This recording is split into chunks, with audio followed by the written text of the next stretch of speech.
Alright, good afternoon, Joshua TV followers. Here we are at Las Vegas Boat Harbor. That over there is Lake Mead Marina. And the big gray building there halfway is where the Desert Princess takes her lunch cruises. She's out right now with a group of tourists. But we're coming out today to quote a boat. I was just over at the marina doing some windshield canvas and some side canvas, making a few templates. And now I gotta come over here while I'm down here at the lake and measure a couple of boats just to make sure one is already in progress, or as far as the material is here, all of his hardware is here. Now we just need to get get hard measurements on the boat, so when I bend the poles, everything is correct and good. Oh, what's this? Looks like a big bay liner coming across. Looks to be a bay liner. We're gonna head on down the dock, and I'll pick it up at one of the boats. It's kind of an interesting boat here at Las Vegas Boat Harbor. And for those of you that know what a 1980s Boaterhome is, that is a Boaterhome II. He's done significant modifications to a Boaterhome. And if you don't know what a Boaterhome is, if you just YouTube search Boaterhome, all one word, and it's a brainchild of a 1980s guy, and they built, I don't know, 40, 50 of them, maybe more, maybe 100 of them. But there is the trailer for this is not a trailer, it's actually a truck. It's a front wheel drive Ford van it's a long trailer that goes up underneath, where you drive the boat right up into the back of the van, and then the lid pops open, and that is so it's a camper if you're on the road, or you stop at an RV park or whatever. That's a camper. But then once you get to the lake, you back your rig down into, you have to just YouTube search the Boaterhome. The one you see on YouTube of him launching is right over here. The ramp is right over there, and he's launched it here. And then, but that one is his dad's that he's inherited. Now this one is a hybrid. He found a second one, and he's gone to town and hacked this one up. It's got an upper deck and twin outdrive. This is a pretty badass thing here that he's done with it. I mean, this is just really cool. That's why it's the B2, the Boaterhome II Hybrid. It is just bad. To see it on the lake, it's really cool. I don't know if he's ever had his and his dad's on the lake at the same time. But I'd just love to see this thing on its truck, and to see what the rest of the artwork looks like when you put the two together. They are just so cool. But anyway, there is the Boaterhome II Hybrid. After these people get out of the way. I see the boat there. I see the boat that's there. I did. That's the coolest thing. Oh, this hurts my feet. Can we go talk to the guy? Hi.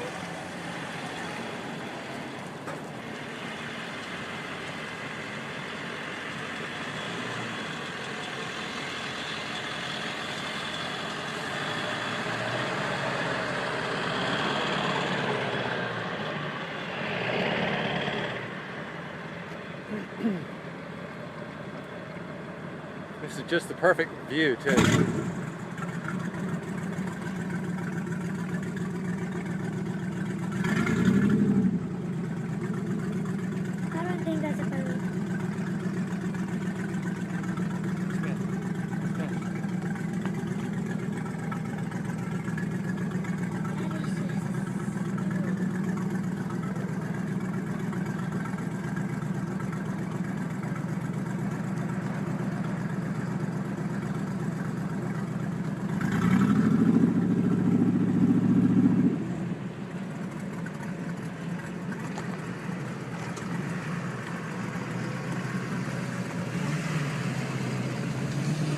back a little farther.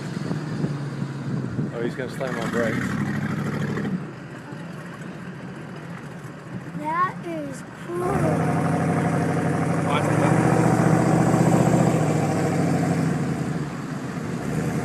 Look at the boat. Look at the boat.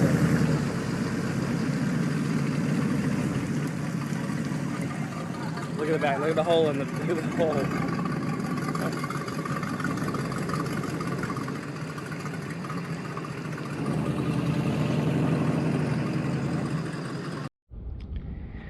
All right, Joshua TV followers, here we are out on Q Dock. Q87 here is this beautiful old Chris Craft Catalina, 29 footer, and boy, it looks like a wreck. But in his defense, this poor guy's had a lot going on in his life. He's had a couple of uncles and aunts pass away. I believe he lost one of his parents. He's one of his brothers or sisters, or so. He's had a lot of people pass away, so he's been dealing with a lot of estates and trying to consolidate and liquidate all these estates that just hit him all at the same time. So as you can see, he's just got this kind of got left. Although he did come out today and turn the boat around so that I can work on it. We don't climb in the back of the boat when it's out and I can fall into the abyss. I'm not allowed to fall into the water. So he turned the boat around so that I can snug it up good and close to the tail dock here and just step right across onto the boat, because you do have to climb over. It is a seagoing Chris Craft. Beautiful old boat. And from what he said, it runs like a top. It's just been neglected. Once the canvas falls off the boat out here, or you lose your boat cover, the sun just destroys it. You leave it for one summer and the boat just gets destroyed. So we're going to give it the full treatment, brand new full biminis and screen enclosure. So I'm out here today to confirm the beam for the rear bimini section and the beam for the front bimini section. And we might replace these hardwares. I don't like those. We might go to ball fittings just because they're the best. So there it is. That's the next one. Now we're gonna head out to O Dock and double check a color. Okay, what folks are looking for here in the desert. I did this boat about, he still hasn't put the name on it. I did this boat probably 4 years ago. This boat has screen panels or glass panels that will zip out. Any one of these panels can be interchanged with its glass counterpart. Now I would imagine some of the glass has shrank, but what he's really come up with is all screens in the back, and his two sides and then his forward facing stay glass pretty much all the time. And he's kept them remarkably clean with just soapy water. He makes sure there's no dirt on them before he tries to clean them with the, any kind of a rag or anything, is to wash the dirt away very gently. But they're dirty now, but you can, when he cleans them, you can still see through them quite well. But because we're here in the desert, now as the winter sets in, he'll probably change these two to glass and this one on the other side to glass. And then the back is normally, every time I walk by it, it's almost always in screen. Because if he can eliminate the cross breeze, it really does make it like very cozy in there with just the smallest of heaters. But that's kind of what everybody's looking for. If you look at, as we go down the dock,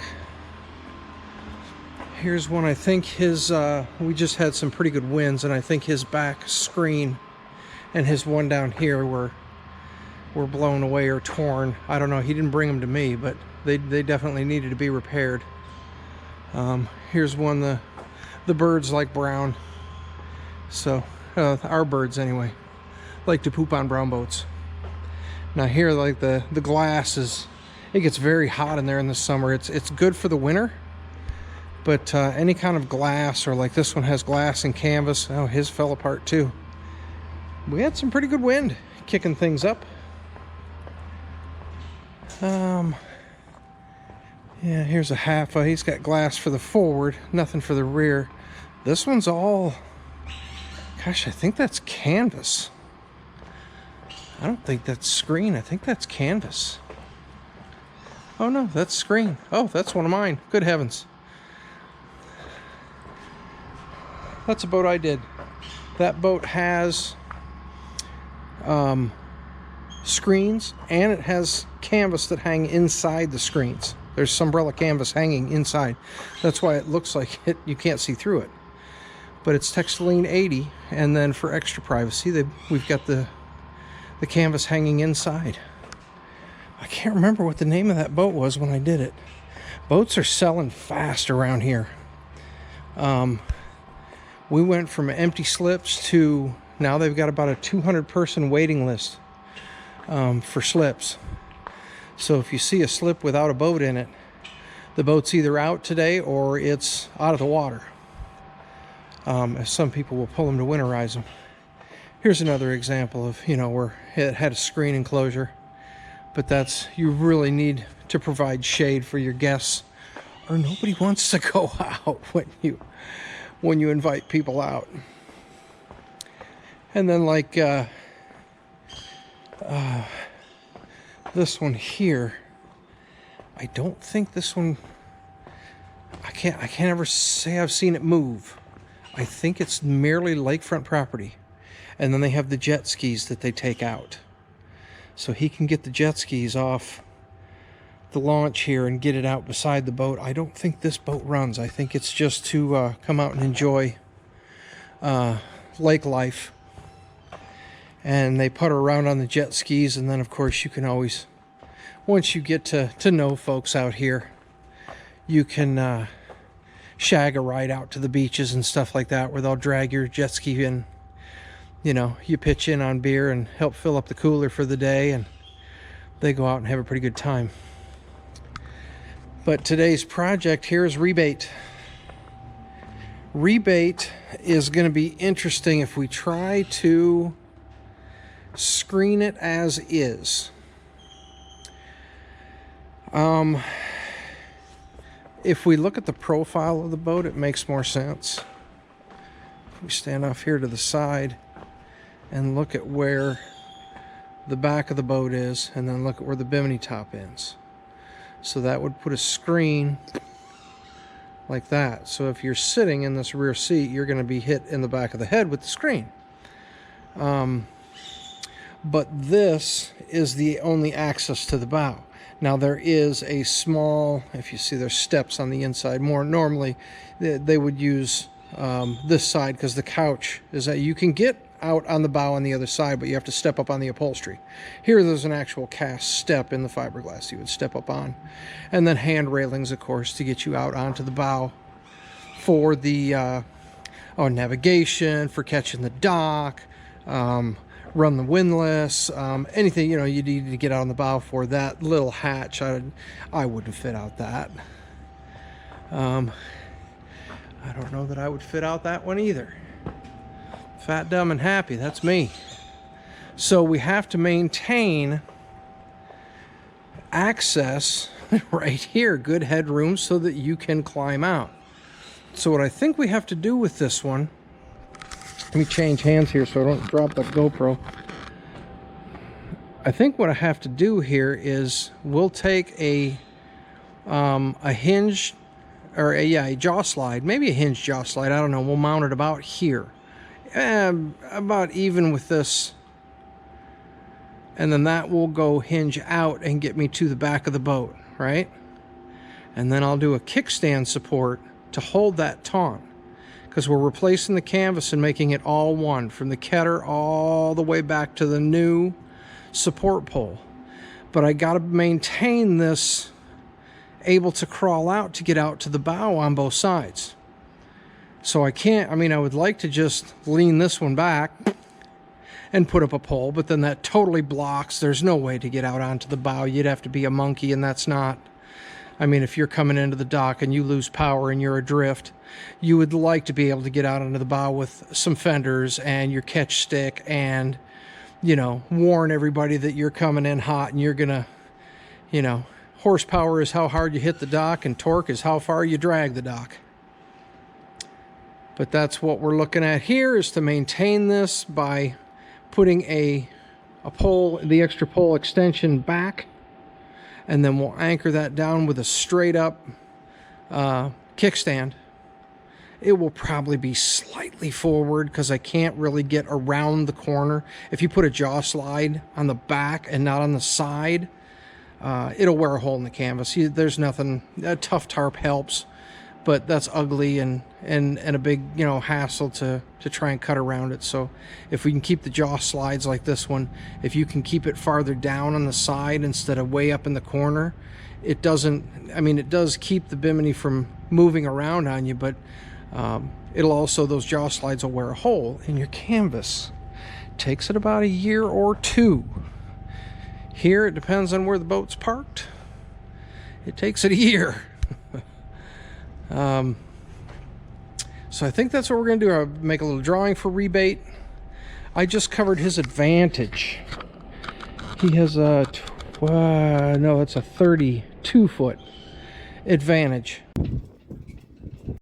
That boat does about 65 miles an hour, he says. But a nice cigarette style boat. And but that's up on a lift over at the marina. And then he has his cruiser over here at the harbor. So, yeah, must be nice, huh? But anyway, this is a project. Then I got to get out and look at Q-Dock again, make accurate measurements, because that one's getting a full screen enclosure. His material has come in. And then a color check out on, I can't remember. I think it's O-Dock. O, as in Oliver. Just to double check on what color they're, I'm pretty sure it's ocean blue, but we're going to get out there and check and make sure. So appreciate you following along. Well, good afternoon, Josh TV followers. And here we are out at the boss's place. And if you can see way off there in the distance, that's Las Vegas. He has a pretty nice spread here until somebody takes that lot across the street and builds a big old eyesore on it. But anyway, what we're doing today is we made a cover for his side-by-side. This is his little at-home shop here. He likes to dabble in the music business and repairing old music equipment. He has tube tester, and this whole thing is full of old tubes that he picks up at garage sales and flea markets and whatnot. So amps and guitars come onto the bench and get a good fixing. But anyway, we were here to make a cover for the quad. I'll take some pictures of it with the cover off. But this is just Sunbrella. And I did this with plastic. I brought the 6mm plastic out and stapled it up into the cocoon, and then pulled those pieces apart and sewed them back together into this cover. And what we have is a zipper here and a zipper there, so that whole thing can be thrown up over the top. And then the two remaining, there's a belly strap that goes under the other tire, and the one in the back goes over to in front of the rear tire. So even if you have both doors, there's a door on the other side as well. This one here has a zipper, and that whole thing for both the front and the rear door open up. Go ahead and get that zipped open, see what that looks like. All right, here you go. We can see it with the doors zipped up, and they just kind of throw up on top. Now, if it's really windy, we would turn them in and tuck them up underneath. That was the idea of the belly strap behind the front tire and in front of the rear tire, was if we were outside in the breeze. He likes to go up to Utah, and there's some really nice trails and mountain ORV stuff up there. So they like to take these up there, but it's incredibly dirty and dusty, and they like to keep the machines clean. So this was just a dust and a bird crap cover. but he wanted to be able to gain access to it. Sometimes they load it the night before, the cooler and whatnot, everything goes in it, and then they'll close it up overnight so they can get up early in the morning first thing and hit the trail. So that was the plan, was to keep it attached. Even if there's wind, you know, these things would be flailing around in the breeze. And so that's where we figured if we can keep the nose and the tail on, this could be rolled up and tucked in up underneath, and it wouldn't be going all over the place. And of course you can keep one side zipped and while the other side is open.